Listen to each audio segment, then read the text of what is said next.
What is going on, guys? Welcome back to the channel. My name is Miguel. You're watching Miguel EDC, the channel where we talk everything EDC gear here. And today, at last, we're checking out a brand new company making a debut here in the channel, GEO Knife. They reached out to me some time ago. I want to say maybe 3-4 months ago. Say, hey, we got some models we want you to check out. And I said, sure, send it my way. And then some time passed, and then I had to follow up with them, be like, hey, so you all still want to send that model over so I can check it out and share with my audience? So they were like, oh yeah, apologies, we'll send it right away. So doing the honors today, we have the Spyderco Urban GP knife exclusive here with Rex 45. Doing the honors. This thing has been in the pocket all weekend long, and still available right now over at GP Knives if you guys want to check it out. And again, it's an exclusive.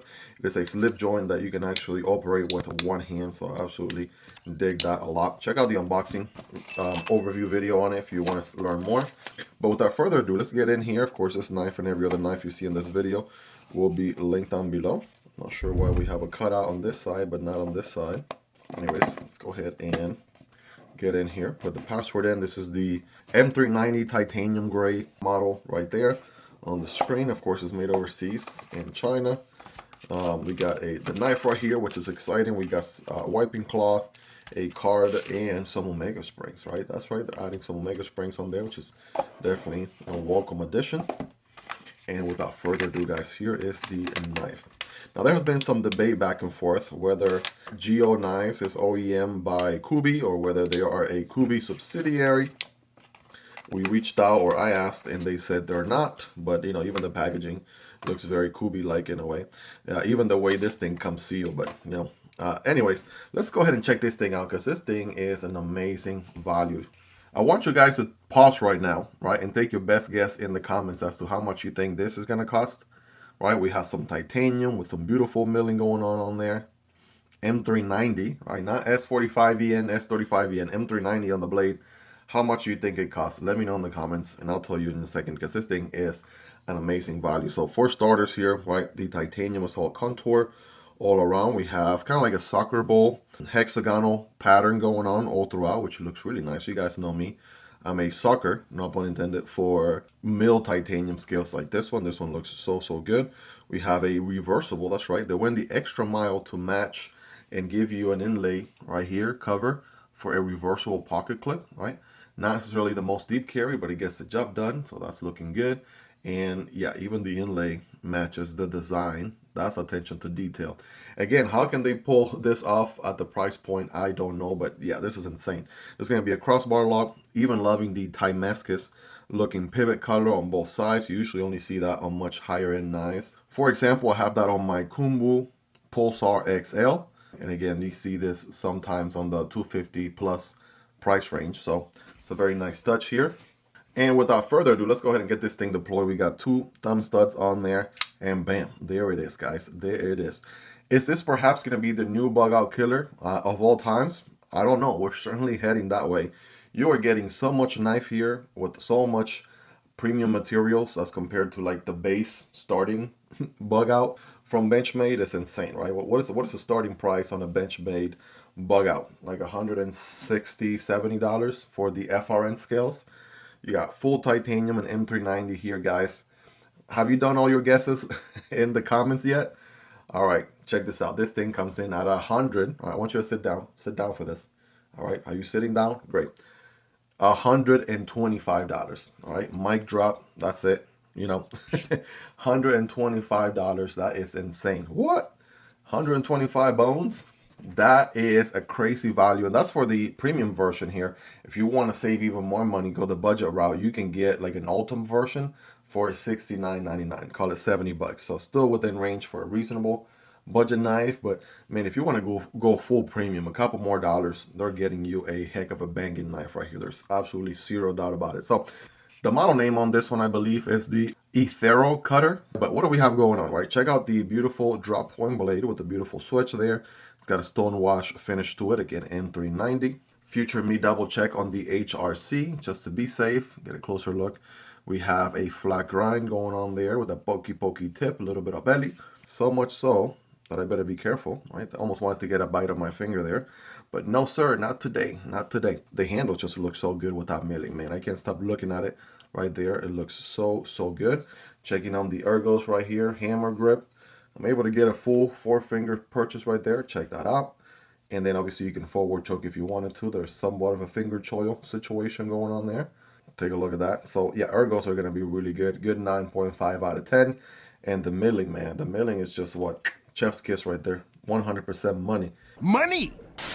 Digging that a lot. Like really good ergos, comfortable, good on hand. It's going to be like a medium knife or so. Right? We'll do some size comparisons in a moment.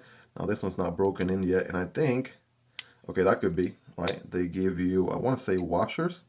Future me double check. I think we may have washers here instead of ball bearings. That could be maybe a way they save a little bit of money, right? To give you such a crazy deal, right? Doing washers. Those look like phosphor bronze washers there, if I'm not mistaken. I mean, I'm definitely not getting the action I will get with a, you know, a regular ball bearing crossbar lock, right?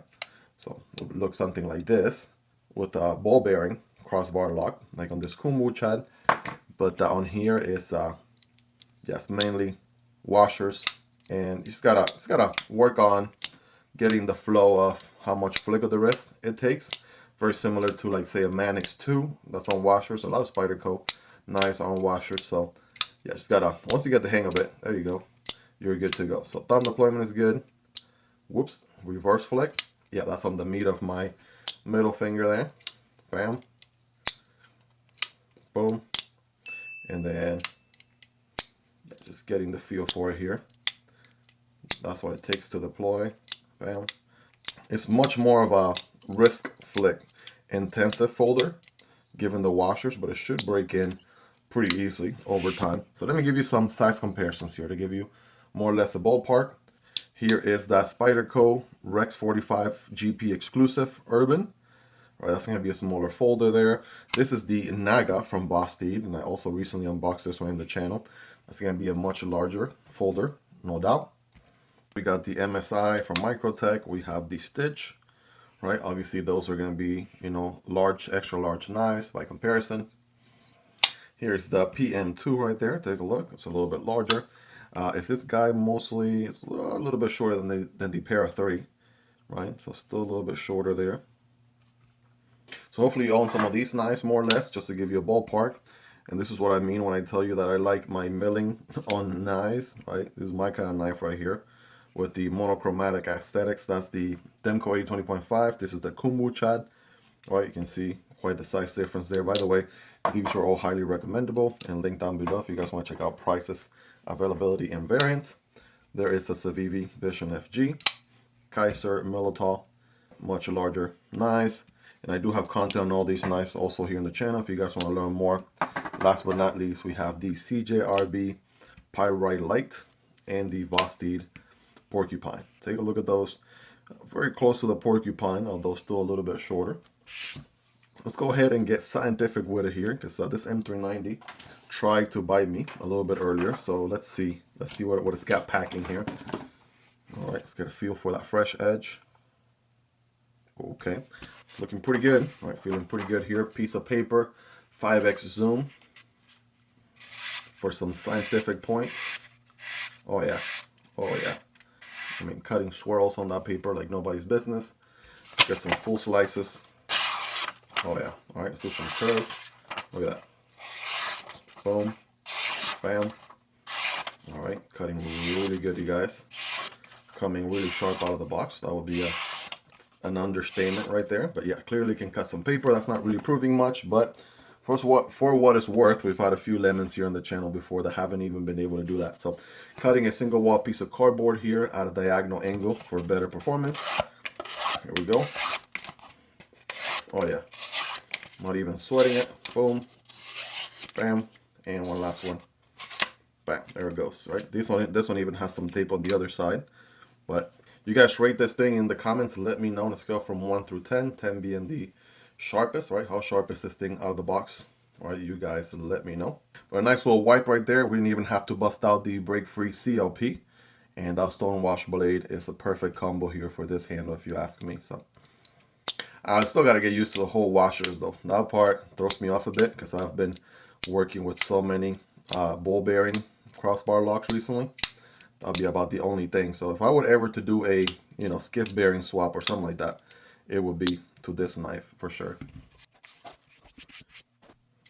Quick rapid fire overall length on this guy, coming in at 7 inches, and I had a feeling that's exactly what it was at. You know, think like Kershaw Leak, Civivi Elementum size, 3 inches on the blade, 3 inches on the cutting path, and 4 inches on the handle. That's the golden ratio for a, you know, decent, not gargantuous EDC knife. Or a lot of knives go for that 7-inch mark, 4-inch handle, 3-inch blade, and that's what you have here on this GEO knife, called the Ethereal Cutter, right? Which I think is a very interesting name.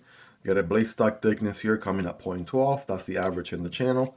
And 0.44 on the handle. That's a little bit thinner than the average 0.5 handle thickness in the channel. And as far as weight goes, obviously with the titanium, we even have only a cartridge liner. So check that out. It's actually milled here, milled there. This screw right here is for the one cartridge liner screw on the inside. You'll probably see from right there and there. And yeah, overall feels really, really good. Pretty lightweight. As a matter of fact, this is the bug out killer. So it's got some good weight to it. Let's see how much it actually weighs in on the scale. I want to say 2.5 ounces. All right, 2.5 ounces. All right, a little bit more. 3.3 ounces or 95 grams. All right, not bad. 3.4, 3.5 ounces. So somewhere in there. Which again is a really good weight, right? Not too heavy, not too light, not gonna weigh you down in the pockets as much. Again, as long as you calibrate the flip of the wrist for a washer's experience instead of ball bearings, then you are good to go, right? Checking out the alignment, that looks to be smack in the middle there. And also, all right, pretty solid lock up there, no side to side, no movement. Good jimping here on the blade, very functional, good amount of it to be exact. So, I mean, pretty good recipe here for what makes a great EDC knife. Now, some people are gonna be like, Miguel, where the big knives at? Where the big knives at, Miguel? Listen, I got you. Go check out the unboxing on the Naga from Vosteed, right? Recently just posted that one in the channel as well. But guys, let me know your thoughts on this one. What do you like about it? What do you love about it? Is there anything you dislike about it? Let me know, and let's hang out in the comment section down below. Now, I'm not affiliated with GEO knives, but I will have all the links below for this knife and every other knife you saw in this video if you're interested in checking them out. It does help out the channel when you use those links, but that's entirely up to you and at zero extra cost. Hope you guys really enjoyed this one. If you made it to the end, you're the real MVP. Hope you guys have a wonderful rest of your day. Take care, and I'll see you on the next one, either this one or this one. Peace.